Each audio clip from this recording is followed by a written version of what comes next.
Hello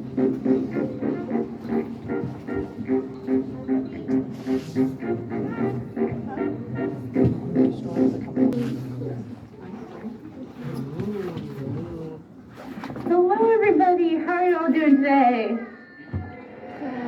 Awesome. Welcome to the Museum of Science. My name is Sloan. I use she, her pronouns, and you are here for the 2 o'clock lightning presentation. So today we're going to be making some really loud and really bright sparks. And while we're doing all that, we're going to talk a little bit about what lightning is and how it forms and how it actually plays a role in life on Earth. Then we're going to explore how magnets are important for creating electricity. And then we'll talk about how we can stay safe when there's lightning nearby.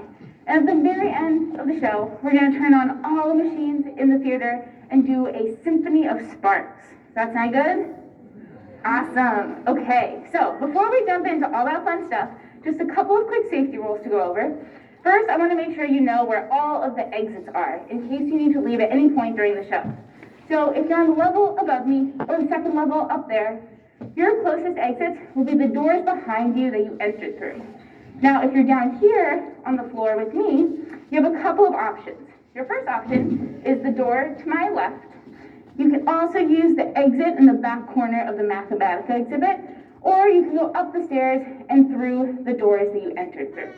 Now, to get to some of those exits, we want to make sure that all of the red carpet in the theater stays clear. So that goes from the door over there, across the stage, and up the stairs. So if you're standing or sitting on any of that red carpet right now, take a moment and find another comfortable place in the theater to sit. Okay, so now that we've gone over the safety rules, I mentioned we're going to be making some really loud sparks.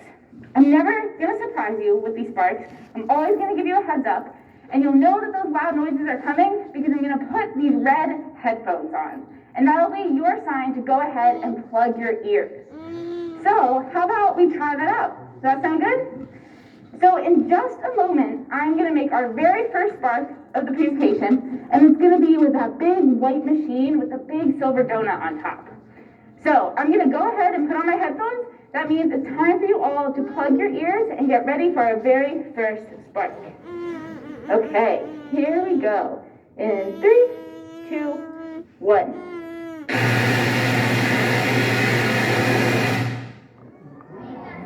Awesome. Yeah. So, hopefully you thought that was pretty cool and exciting. There's going to be a lot more sparks where that came from.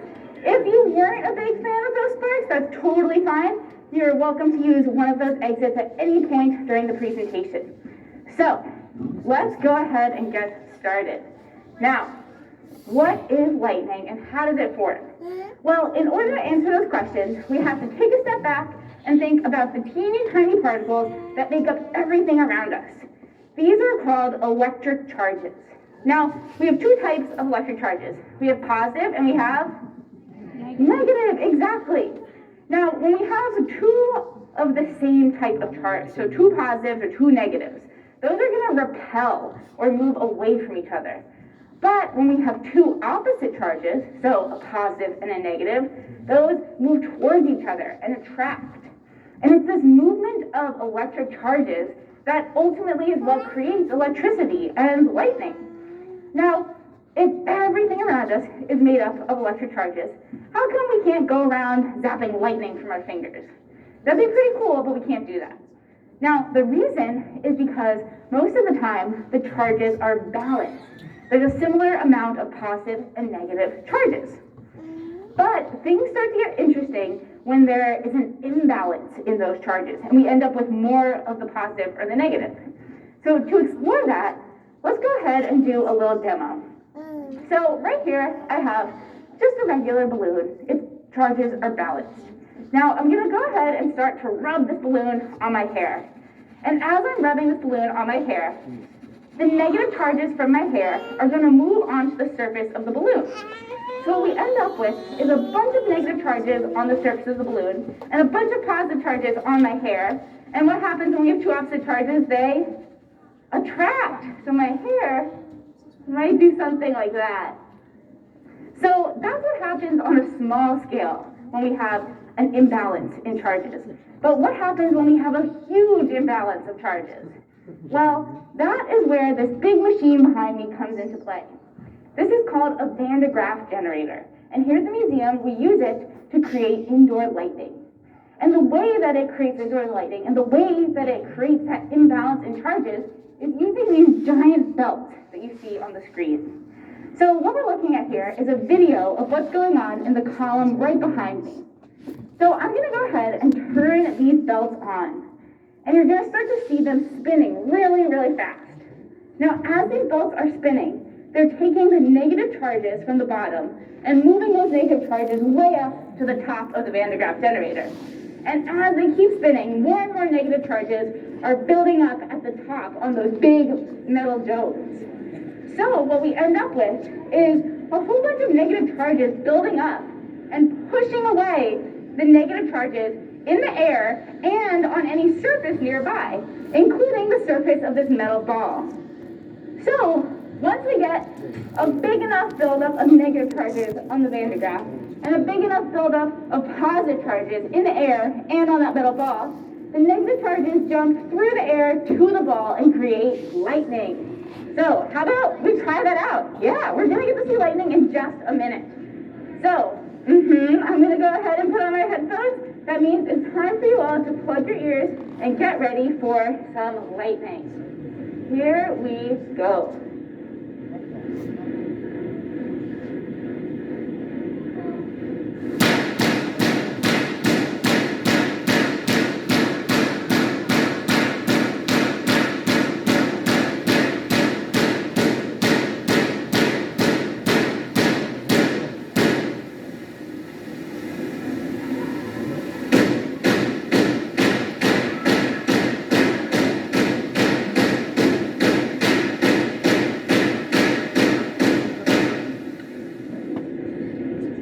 Okay, yeah, that was pretty cool. Awesome, so we just need indoor lightning. Yeah, I think it's cool too. Now, that same thing or a similar process happens outdoors with naturally occurring lightning as well. We get a buildup of negative charges in the clouds and a buildup of positive charges in the air and on the ground. And the negative charges rush towards the positive charges and create lightning. Now, what exactly is it that we're seeing when we see a bolt of lightning? Well, that spark that we see is related to the temperature of the air. So when a bolt of lightning strikes, the air around it heats up to 5 times the temperature of the surface of the sun. So this is really hot air. And it's that superheated air that creates the sparks that we can see. Now, there are a few other things that happen because of this superheated air, and there are 2 in particular that I think are pretty cool. The first is something that we can hear. So as that air heats up, it actually expands. And when the air near the lightning strike expands, it pushes against the air next to that. And then that air pushes against the air next to that, and the air next to that, until eventually it reaches our ears and we hear thunder. Thunder is essentially the sound of lightning. It's the sound of that super hot air expanding. Now, the second thing that happens because of this superheated air is actually something that plays a role in life on Earth, but it's something that we might not be as familiar with as we are with thunder. And it's called nitrogen fixation. So most living things need nitrogen in order to survive. Organisms like plants and animals use nitrogen to build certain proteins and other compounds that help them live.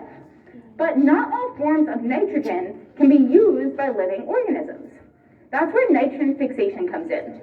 It's the process of taking one form of nitrogen and turning it into a different form that can be used by living things. Now, a lot of this nitrogen fixation happens by tiny little organisms that live in the soil, but some nitrogen fixation happens from lightning. Specifically, it's the really hot air that forms from lightning strikes that can actually break apart nitrogen molecules in the atmosphere and turn them into a form of nitrogen that can be used by living things. So not only is lightning pretty cool to look at, to hear, to learn about, it also plays a role in life on Earth. So, we talked a little bit about what lightning is and how it forms. Now, I want to revisit that big machine that we looked at the very beginning of the presentation. So that machine is called a Tesla coil. And that's another type of way that we can make sparks in this theater. And we have a few different types of Tesla coils here. And I want to draw your attention to the Tesla coils to my right that have the copper-colored column and the silver donuts on top. So in just a moment, we're going to go ahead and make some more sparks with those Tesla coils. But while we're making those sparks, I want you all to make some observations. Think about how those sparks are similar or different to the sparks that we made with the Van de Graaff generator. So, I'm going to go ahead, put on my headphones, time for you all to plug your ears, and get ready to make some observations. Here we go.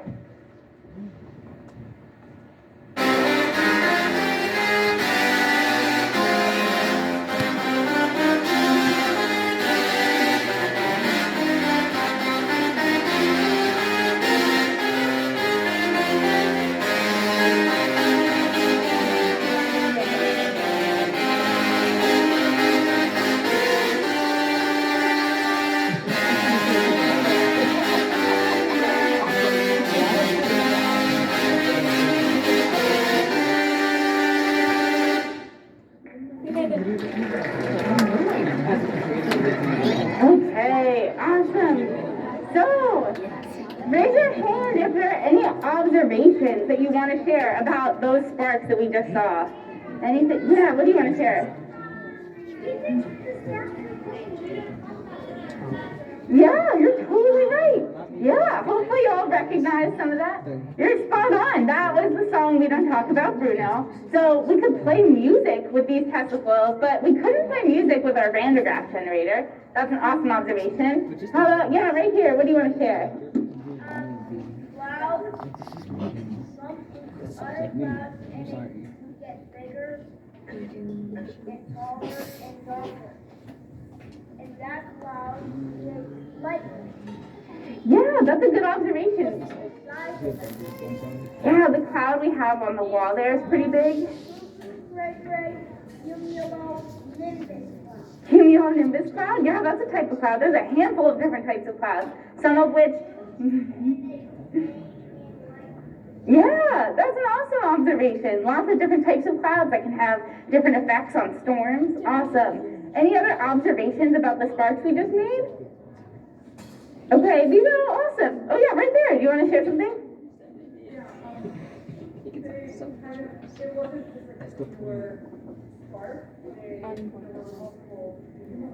Yeah, exactly. So with our Van de Graaff generator, it was kind of like a single line that the spark took, whereas here they kind of branched out and made a bunch of little sparks. Let's take one more observation right up here.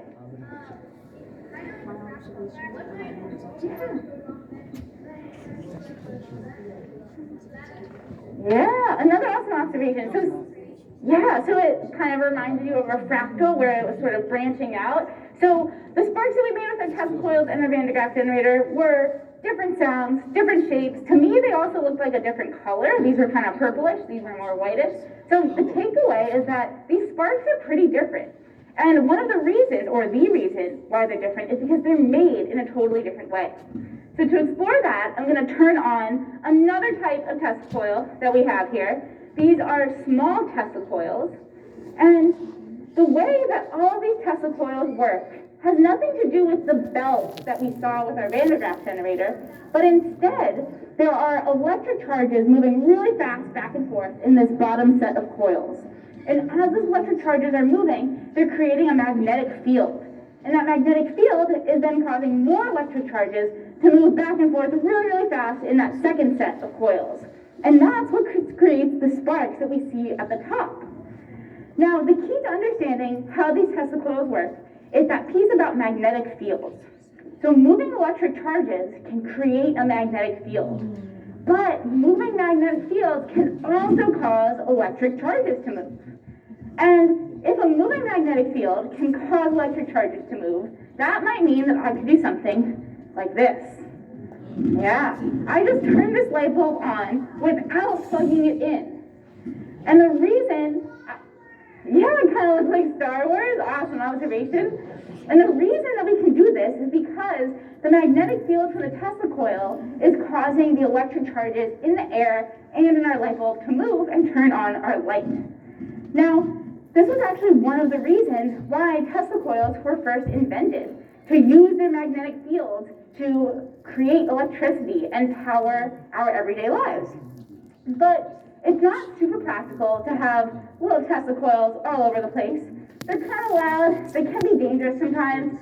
So instead, we use the same concept of this magnetic field to move electric charges. And that's how we get a lot of our electricity. So to explore that, I have another little demo here. So this is a flashlight that doesn't have any batteries, but it does have a magnet in it that's surrounded by coils. And you can see the magnet sticks to my metal pins. So it's just a magnet, no batteries. Now, as I start to shake this flashlight, the magnet's moving back and forth and creating a magnetic field. And that magnetic field is moving electric charges inside the coils and creating the sound that we're hearing and also turning on the light in our flashlight. Now, the same idea of moving magnets to create a magnetic field and create electricity is actually done with much bigger magnets and on a much larger scale to create a lot of the electricity we use in our everyday lives. But there are different ways that we can move these magnets. The most traditional way is by burning fossil fuels. But burning those fossil fuels also releases greenhouse gases into the atmosphere, which can trap heat and contribute to increased temperatures and climate change. Luckily, there are other ways to move these magnets that are much more sustainable and less harmful to the environment. These include things like using the energy from flowing water through hydroelectric power, or the energy from blowing wind through wind energy. Now, next time you go and turn on a flashlight, or a light switch at home or at school or in a museum, think about where that electricity is coming from and how those magnets are being moved. Okay, now electricity is pretty important in our everyday lives. We use it a lot. But in some cases, electricity can be a little bit dangerous, especially when it comes to lightning. So we want to think about how we can stay safe when there's lightning nearby. So let's say you are in your backyard playing, and all of a sudden you hear thunder in the distance and the skies darken. Where is the safest place to go if lightning is about to strike? You're going to shout it out. Inside! Yeah, exactly. Inside is your best bet to stay safe.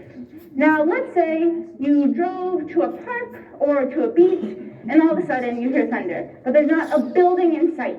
Where is the best place to go then to stay safe? In your car, exactly. Now, why is it that your car can keep you safe from lightning? You're going to shout it out.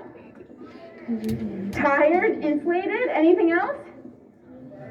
Metal Faraday cage? Yeah, so these are awesome guesses. Now, a lot of us were taught that it's the rubber tires on our car that keeps us safe. And the reason that that is possible is because rubber is an insulator.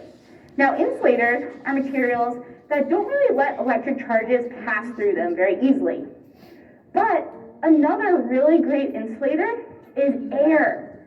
And lightning has to travel through miles and miles of air before it makes it to the surface of the earth.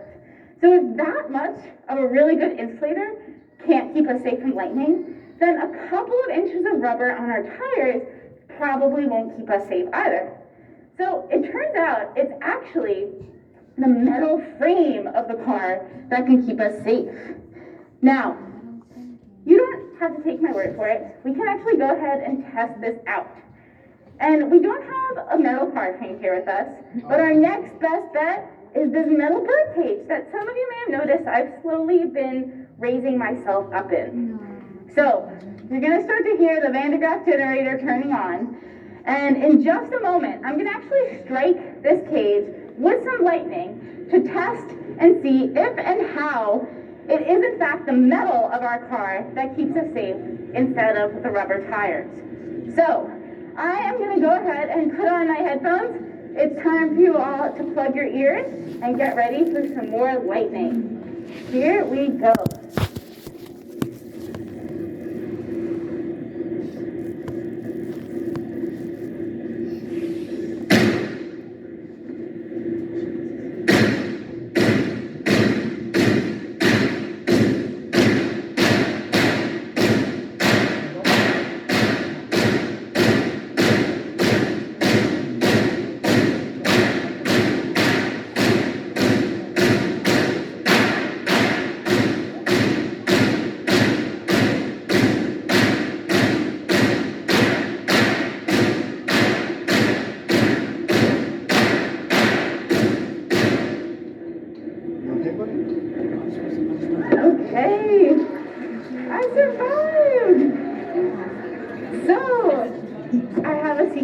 all, I knew I was going to be totally fine standing inside this metal cage and striking it with lightning. I would not have done it if I didn't know that for sure.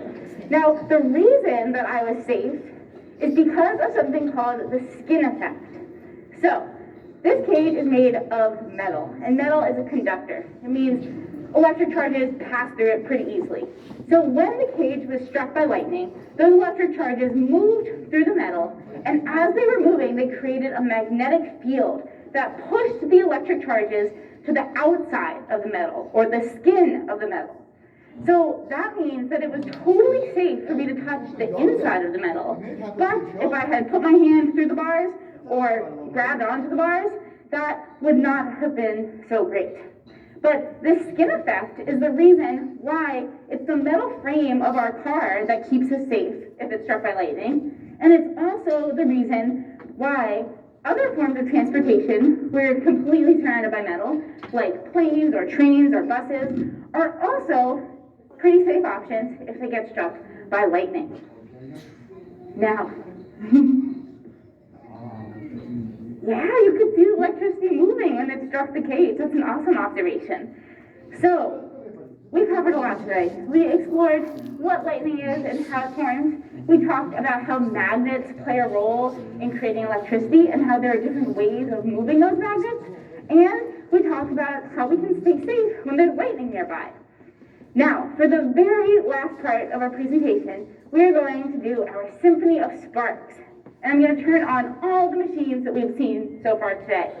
So, I'm going to power on our Van de Graaff generator. In just a minute, I'm going to play some more music with our Tesla coils over there.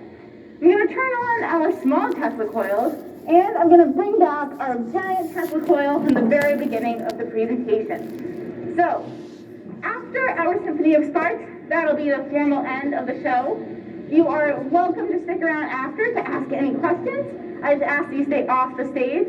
And if you're headed out, I hope you have a great afternoon, and I want to thank you all for coming. So, for now, let's go ahead. I'm putting on my headphones. It's time for you all to plug your ears and get ready for the Symphony of Sparks.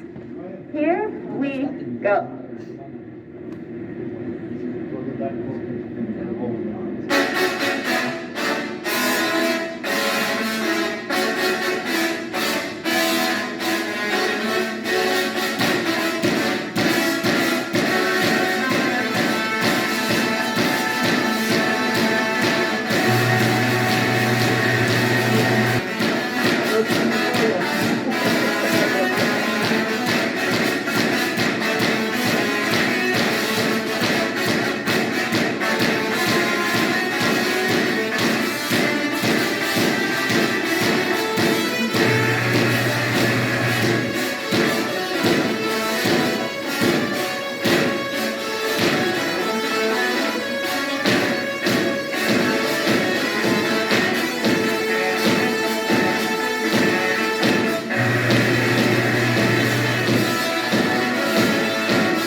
Yeah, very good. Thank you, everybody. Have a great day.